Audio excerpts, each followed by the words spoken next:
Time for sex, the podcast. 'Cause sexuality is tough. And okay, sex just isn't good enough. No. Time for sex. Hello, everyone. Welcome to Sex the Podcast. Erika Miley here. I just want to introduce the next person I'm going to interview. Her name is Nekole Shapiro. She's one of the creators of Raising Kids Without Sexual Shame. There's a page on Facebook. That's how I found her. She and I have a wonderful conversation about what it's like to raise kids without sexual shame, but also what is it like to feel passionate about this topic and try to advocate and create space and do all that we can to be able to help you out there, to be able to teach your kids about sex without being triggered by your own sexual shame and not infuse the conversation that you have with your kids with shame, which is pretty tough to do. So this interview hopefully will be helpful to you. Stay tuned to the end. We've got some ways for you to contact Nekole. I can't wait for you to hear it. Talk to you soon. See you at the end. All right. Welcome to Sex the Podcast. Today we've got someone that I think all of you are going to just be just delighted to hear from. Nekole, I want you to introduce yourself. Okay, hi, I'm Nekole Shapiro. I'm a mom of two daughters. I say I just said this today, one is going from teeny to tweeny and the other one's going from tweeny to teeny. And I grew up in Hawaii. My mom started one of the first massage schools in the country. And so I grew up around with a single mom who was running a massage school. So that meant that I've had my hands on bodies and there are other people's hands on my bodies like forever, which I think has something to do with how I came to do this work. And then I also grew up going to an ashram as my spiritual practice. So a lot of meditation and yoga and work that came out of the mystic side of Hinduism, basically. And then I moved to New York City. I went to Barnard and studied Asian culture and everything I needed to do to go to med school. It's a truncated version of life. And then I got pregnant and had my first child. And then we moved to Seattle. And it was in Seattle that, I've had a massage practice really since I was about 15. I got licensed when I was 17. And in Hawaii, we had like an apprenticeship program. So I kept that going in all the places, but I didn't really think I wanted to follow in my mother's footsteps as a teacher of things related to the body because it's not easy. It's challenging in many ways, many levels. But when I got to Seattle and I had made the decision that I wasn't actually going to go to medical school because I wanted to be around for my children, I basically met people that were part of the sex positive community in Seattle they started to ask me how my perspective on things. And my perspective, because of my life influences, is just unique. And I just felt this moment where I felt like it was my responsibility in a way to start taking, the 30 some odd years of life experience and perspectives that I had on things and start, in a way it was like, okay, it's time for you to follow in your mom's footsteps. Let's see where this goes. So the first thing that I started teaching on was I taught with a person named Terry Chalky who developed a course entitled Clitoral Revelations. Mm-hmm. And basically, I couldn't believe that I had been around the body my whole life and, wrote anatomy book reports in elementary school, been around the body my whole life, right? And then I went to one of the best women's colleges in the world. And then I didn't know all the parts of my clitoral complex. I was like, wait, what? And how, if I don't know all these parts, well, then who does, And this was kind of what started to feel like there was a mandate almost, it was like, oh my God. And so Terry had asked me to start teaching with her because I knew anatomy. She's from a sociology background. And so she was teaching it from this, can you believe how much they've made it hard for us to understand our bodies. But when she would get into the anatomy, she'd get kind of lost. And so I started teaching the anatomy section. And that just kind of ballooned into actually the work that I did for myself to birth my second baby, which ended up being incredibly ecstatic. And I was singing opera, and my husband's like, you just want to have a third baby because you want to feel that again. So that all, it became really my focus at that time was to talk about the birth as sexual and how to navigate that and how to utilize that to help your birthing experience. What that kind of flew me into was sex education, which I didn't really expect. And then also trauma work, because what I said, so one of the first courses I taught on my own was sexuality and birth. And what I said was that I was teaching it to a room full of sex positive people. And even with them, I said sex and half their brain went offline. And I said birth and the other half of their brain went offline. And then I'm trying to teach this very, Columbia University crafted PowerPoint to no brain, right? Like I was like, well, that didn't work. So I really had to start addressing the unconscious and more. So Alina Gabosh was the first director for what was then the Center and the Foundation for Sex Positive Culture. Used to be one organization, and then it broke into two different organizations. And Alina Gabosh was their first director, and I think headed it for like 13 years or something. And Alina and Terry and I were all talking one day, and I was like, sort of talking about this dilemma. I was like, I'm trying to work with these parents to help them utilize their sex lives so that then they can have better birthing better birthing experiences, and they won't do their homework, and I don't understand, and their brains go offline. And Alina goes, "Oh yeah, that's shame." And I was like, "What?" And like, even just that word shame, I think I contemplated for a good few months to even really grok what that even means. So again, in this first conversation, we were talking about it, and I said, "Wow, man, imagine what birth outcomes would be like if there was no sexual shame." I think that just you saying that right there, like, I just want to pause and like sit in that, like in a big, like, what would birth be like? What would it be like if there was no sexual shame? Like, just even that thought is pretty incredible. Yeah. Sitting with my kid in a stroller on the front steps of my house. So Alina said, "I don't know, but let's find out." And so we started this conversation. I think we started it probably 8 years ago. It had different names at different periods of time. And then we finally landed on raising kids without sexual shame. And the way we did it was we just hosted a 2-hour brainstorming session, sort of, with anybody who wanted to show up in Seattle. And we did that once a month for 5 years. And we had a number of general beliefs. One was that no one knows how to do it. Because that's for dang sure. Right? No one's shame-free.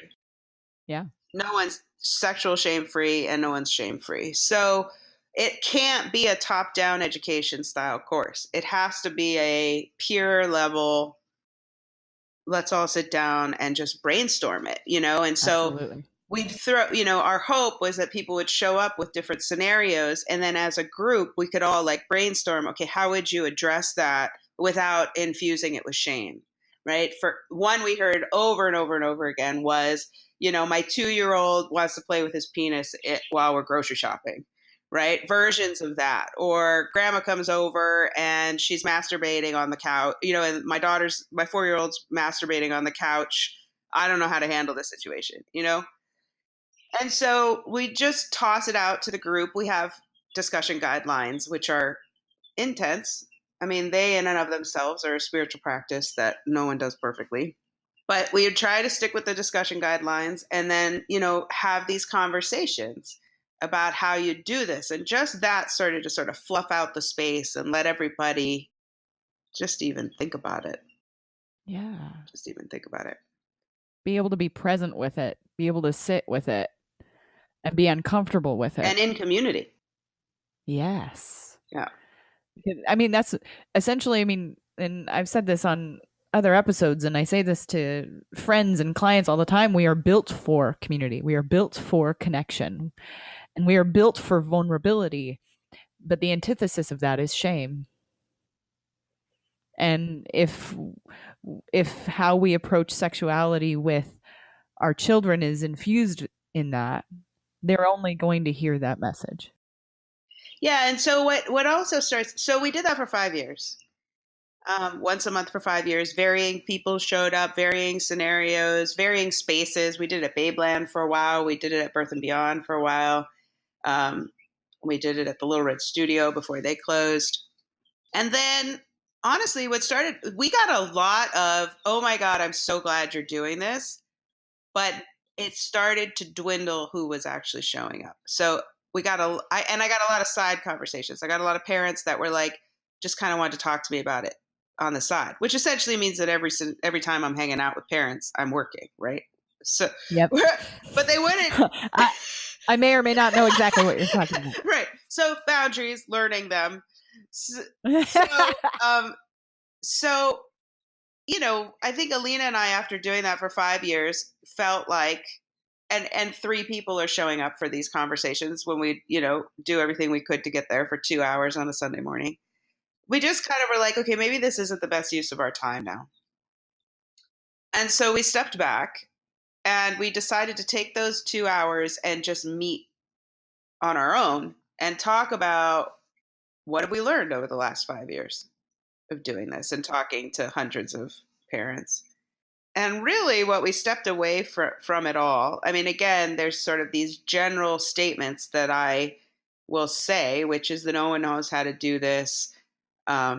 We have to do it as a peer group. And then also that there's this, my mom really set this precedent for me. It's like my mom chose to live her life very differently than her predecessors.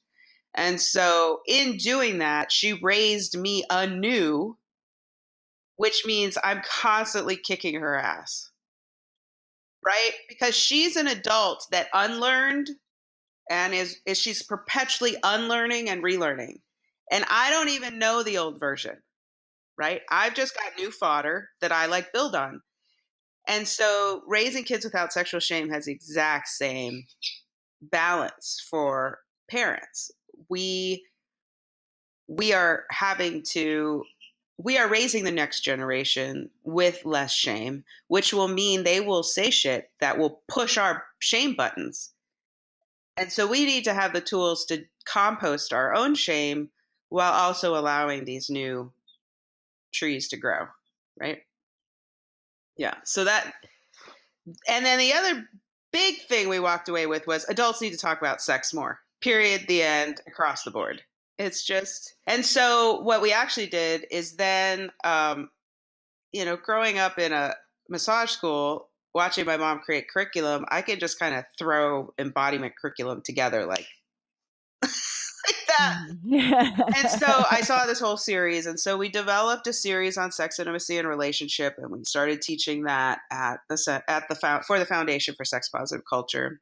And we did that a bit. And then the foundation lost its space. And now they're convening. And so I think, and now Alina's moved to Cyprus. But I think Sophia and I are going to start teaching it again. But really, that entire series is designed to just get adults to start talking about it at all, any of these things. And I think what you're saying about, especially about making the conversation about sex common, is one of the reasons why I wanted to do this podcast to begin with, but also one of the reasons why that I think those conversations from many people start from shame because of the fear of, oh, maybe if I say this thing, maybe nobody else thinks this thing. Maybe nobody else is doing this thing. Maybe I'm weird or broken or wrong. When in reality, many people are thinking that. Many people are doing that. Many people are feeling those things. And you're not at all alone. I have yet to have a client, a friend, a family member ever ask me a question or say something or say they were thinking about something sexually that I haven't heard from someone else. The reduction of shame is, I believe, that stepping stone of where we have to begin. And that's why when I saw it, and this how we came together, how Nekole and I met. I saw her group on Facebook, and I thought, yes. Yeah, so the Facebook page just came out. I think probably started the Facebook page when we decided not to do the discussions anymore. And I think I originally did a group, but just because of how the algorithms work, the groups weren't really being pushed. And the page, I mean, I will say that I feel like the page has finally made a turn. So we've been doing this long enough that when we first started doing it, it had no real, it was at that phase of like new possibility that like people are just can't even read it almost because they're just like, what, huh, because it's such a cultural shift. And so to be, now to see other people writing blog posts about it, that you're contacting me because you're doing podcasts about it. It's like that wasn't here. That didn't exist, when we started all this. And so even on our page, we've had a couple of, what I say is Mac McGregor, who's also doing a podcast thing now and wants to have me on there. And I said, okay, Mac, are you ready? Because the term I used yesterday is it's like trigger soup. Just like, I popped something up there yesterday that my child came home telling me a friend of hers said, basically. And all I did was quote the kid. And part of why we do it that way is on purpose, because that's how we receive it as adults. Like, right? We don't have a textbook on this. And even if we did, it's probably racist, classist, ableist, like, right? Like there's everything wrong with it. So we really have to look at this in real time as it's showing itself to us as people to people. And so I popped it up there and the reactions are strong. And so throughout the years, we've had these like strong reactions from people that I think are directly the result of the shame, where they start to shame us, right? And this week, it's been really beautiful to finally watch people of the page start to sort of moderate that without us. Like we've had to have really tight boundaries on that page because no one's paying us to run that page, right? It's like, it's a Facebook page. Like we see some stuff, we toss it up there. Like maybe if things get super intense, we've definitely had to block some people because they just get so ugly and won't stop. But that's sort of our aim is to shift culture, right? So if the people of the page themselves start to be like, start to like not just keep perpetuating, even shaming each other when they don't agree, right? But starting to like be like, well, I don't think that that's what they meant by this, or hey, even one person this week was like, I think it's always very useful to look at your triggers. Like I was just like, Yes. I felt like we kind of hit this shift. The group is starting to moderate itself, in a really beautiful create, way. Create that culture on its own, which is wonderful.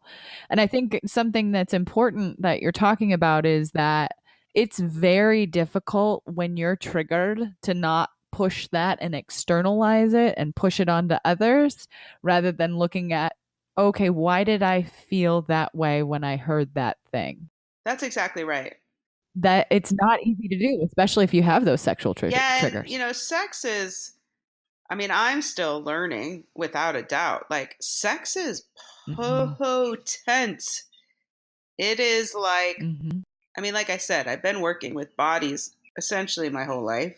And it's been fascinating to be part of a industry that shamed sex work for a long time. And probably still does, My mom, when she first got her massage license, couldn't work in an establishment didn't exist where she wasn't going to be assumed to have been a prostitute doing massage work. And so people that didn't want to be sex workers, or, you could probably, that line is even its own, I don't know.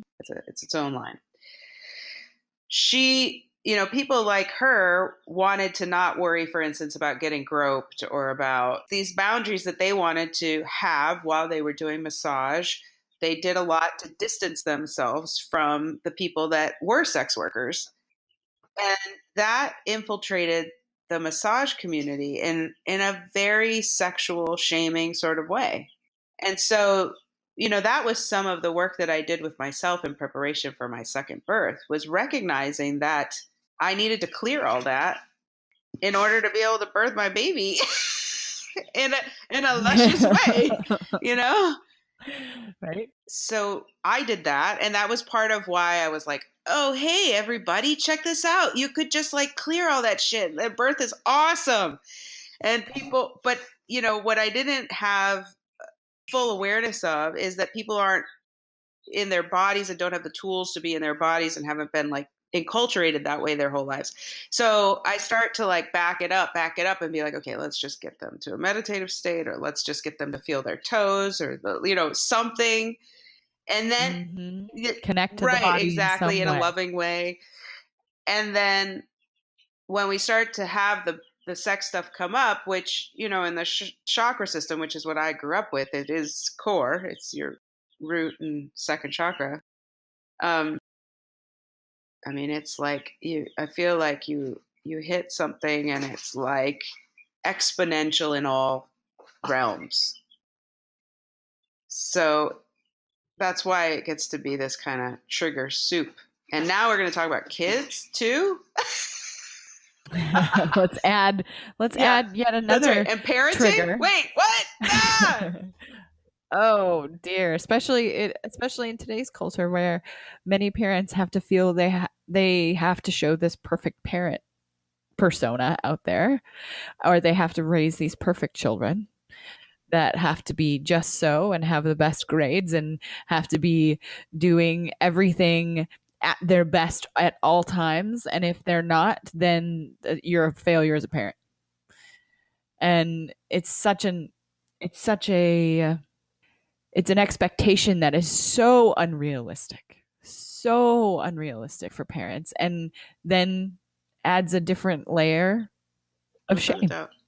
And I think it's interesting that when you were talking about the massage therapy, I have family who's also a massage therapist. And that was one of those first things this person had to deal with, was that shame about, one, bodies, and two, not necessarily for herself, but like going into a field where there was some like, oh, let me just make sure that I'm separating myself from a sex worker. So there's that built-in shame. And not in a like not in a just we're different, different work, but in this there's all this intensity around it. And that intensity is very much the shame. Yeah. And still battling some of those same battles you were talking about that your mother went through, that I want to do a medical massage for you. And my family member would tell me that they've encountered people still being inappropriate and wanting to, be physical with them without consent. And that there's that shame, but in a different form. Yeah, it's all really tricky. Yeah, I mean, you can imagine, I was a professional massage therapist in my teens.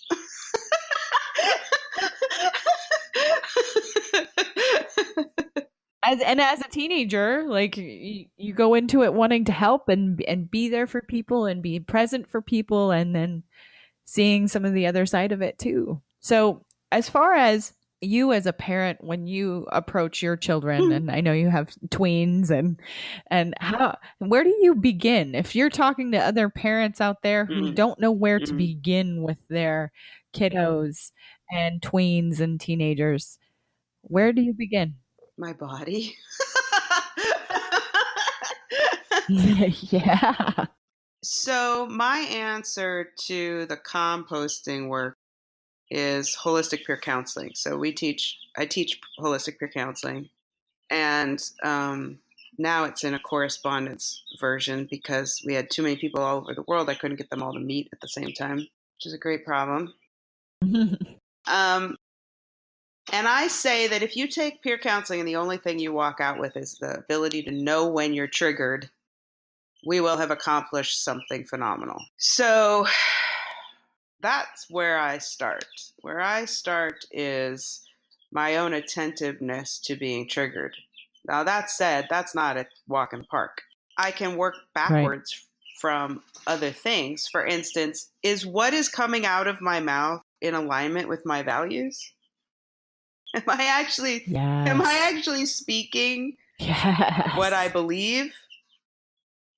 I remember in the very beginning when I was first putting all this together, I was talking with another friend of mine who has a PhD in biology, and they were talking about their child asking why, I think her child was like 3, and pointed to her pubic hair or something and was like, why do you have that? And like it triggered her. I knew this. It triggered her so much that her answer made no sense. Right? Now, obviously, she knows. It's not that she doesn't know. Fear dictated. Right? I mean, she's got enough education. She definitely knows the accurate answer. But pubic hair, genitals, children, I don't know. Are they even supposed to see it? Am I even allowed to have it? Like there's so much there, right? So, I would say, so I feel lucky, and I hope that my children are lucky that, my mom really, I wouldn't say it was no sexual shame. It was far less than many people. So I don't get triggered by stuff like that. But I remember and maybe what I'm not saying here is that I often allow it to be child-led. They have questions, right? And so I extrapolate from their questions. Yes. They come up to me and they bring stuff up. I really say sex ed happens every day. I'm teaching my kids sex ed every day. Even if it's an example of they're fighting and someone might, they're physically interacting with each other in a way and they're saying no, but still doing it. They even know now what a safe word is because they're like, don't worry, Mom, we're just going to say pomegranate. Right? Like, and this is they're saying this to me when they're like 8 and 11, right? They don't know that's sex ed, but I know that's sex ed. And it's teaching them consent in a very beginning level. So to like relationship stuff, to emotion stuff, to body stuff, like there's sex ed happening all the time. So that said, the example of the triggers, and I bring that up first and foremost because I think that that's one of the only ways to actually perpetuate the change is if my responses come from my triggered place, I'm perpetuating the old model. I have to actually compost the crap inside of me that produces the trigger so that then I can actually make sure that the things that I'm teaching my children are in alignment with my values. Absolutely. I just did my most recent episode, episode 7 for depending on when our listeners are going to hear this interview. I talked about 5 tips to begin the conversation with kids about sex. And I said pretty much those 2 things that you and I are talking about, that this conversation is lifelong and can happen every day, and you let your child lead it. And does this conversation come from where your values actually are? Does this come from that internal integrity that you have inside of you that okay, I didn't like how it felt when I was taught sex ed, or I didn't like how I'd had these conversations with my parents or caregivers. I want that to be different, and I want it to be supportive and comforting and not scary. That's right. And so when you're saying that, even within the conversations that I'm having with my children, is it consensual? Where are their boundaries? Where are their edges? And so as they are different ages and different things come up, like, they might start with a question, I start to answer it, and then they're done. But I got more information.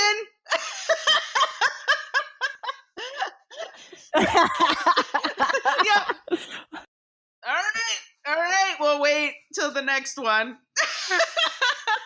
Right? But to me, that's again Yeah. teaching them Yep. consent. Right? Mm-hmm. Absolutely. It's funny that you say that because I'll share a little bit for my family with my kids. I definitely check in. Like my 12-year-old is Yeah. actually fairly Right. aware of like I want to be a kid for as long as I can be, and if I know this Really? They say information, that? I can't Oh my unknow God. it. That's so funny. Yes, and so like I check in with her. I say, "Hey, are you sure you want to know this thing?" Because I would be happy to give you context and all of those things because I want you to learn it from me and not the internet because the internet's going to show you all of the things that you may not be prepared for Yeah. yet. And then the beautiful thing that I'm seeing happening now is because I've done this, when she goes into these, flash courses is what we have here. So now a teacher is going to teach them sex ed. She's critical. She doesn't take it she's not like, well, they said it, so it's truth. She comes back and she talks to me about it, you know? So keeping that conversation going, and someone said it. I can't remember who said it, but someone else said, like, maybe it was Joe Langford. We have to, or it might have been Amy Lang. I can't even remember now at this point, but we have to be sexperts. Like, if we really want to be the source of their dialogue around sexuality, then it depends on us to actually be our own sexperts, which guess what? We're only going to be able to do that if we can deal with our own sexual shame, right? Like,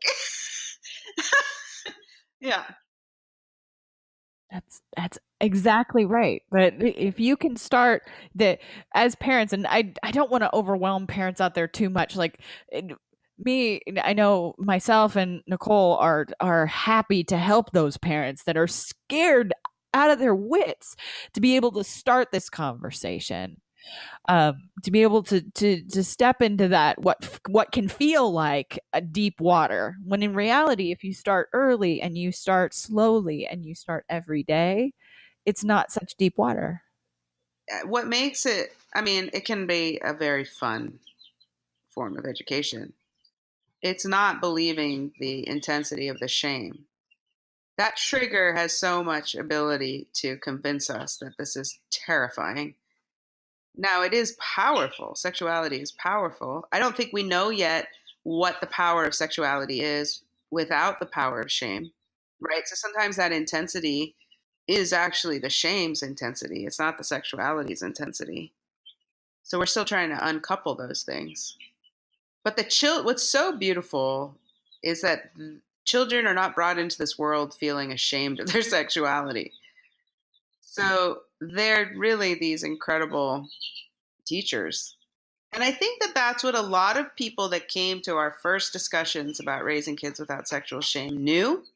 It was more about how do we help them be wise and safe about it without shaming them? Because shame has been such a tool to control sexuality that we also don't want to end up in a situation where no one, where people know nothing about it or think that it's, we don't want entitlement around it. We don't want a lack of safety around it and all. We don't want no one talking about it, right? So we were like, how do we perpetuate learning, really?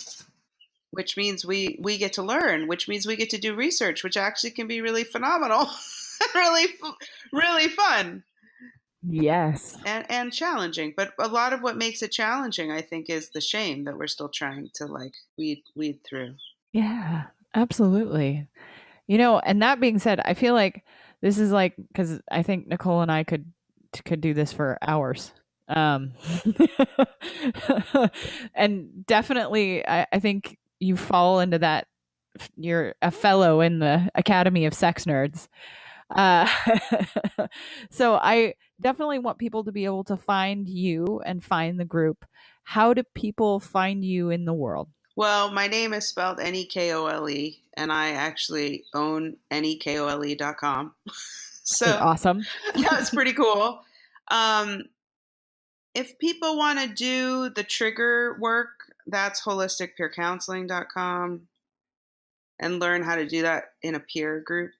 That learn how to do it with each other. And then if you just want to start, you can be completely voyeuristic for a very long time with Raising Kids Without Sexual Shame's Facebook page. And I think that sometimes we have to be, sometimes it's like such a radical conversation that we have to just sit in the back of the room and even just look and hear and pay attention to what's even happening before we start to feel like we can dive in and be a part of it. But the Facebook page is super easy, right? Yes. Please be nice to us. Yes. Don't go in there and cause havoc. Yeah. It's a wonderful space. We know we're going to trigger you. We expect to trigger everybody, and we can't manage everybody's triggers because we just don't have staff. I would challenge people if they jump on that page and they feel triggered to and this is what I often tell folks who, when they are feeling triggered, they don't quite know what to do, or when they feel like fight or flight or freeze is taken over. I ask them to, hey, put on your Columbo hat, put on your investigative hat, turn on your curiosity, because if you can do that, you can ask questions rather than attacking. And even if you need to take 20 minutes and walk away or a day. and then come back to it, or a day. Yeah. Things are tough on the internet these days. So Raising Kids Without Sexual Shame is it's a page on Facebook. You can easily find it. I'll make sure everything is in the show notes so that our listeners can find you and find it. And anything else you want them to know before we're done here today? Can I say one of our mission statements? Absolutely. If we know that sexuality is a highly potent aspect of being human, and we know that we will navigate this aspect of ourselves every day of our lives for the extent of our lives, how can we be responsible adults and not provide a means of preparation for the coming generation? Yes. Woo! Clap, applause. Yes, I love it so much. Thank you, Nekole. Erika. I appreciate it. Hi there. I hope you enjoyed this interview with Nekole Shapiro. You can find her at www.nekole.com. And she also shared with us the holisticcounseling.com. She also shared with me a link to be able to find her book on Amazon about holistic peer counseling. And we would be happy to answer any of your questions. If you have any, especially about this episode, or if you're interested in some of the topics I talked about today, you can contact me, www.erikamiley.com. You can also email me, erica@erikamiley.com, and Erika, E-R-I-K-A, Miley is M-I-L-E-Y. I'd be happy to hear from you. Please reach out if you need anything. We will see you next time. Have a great week.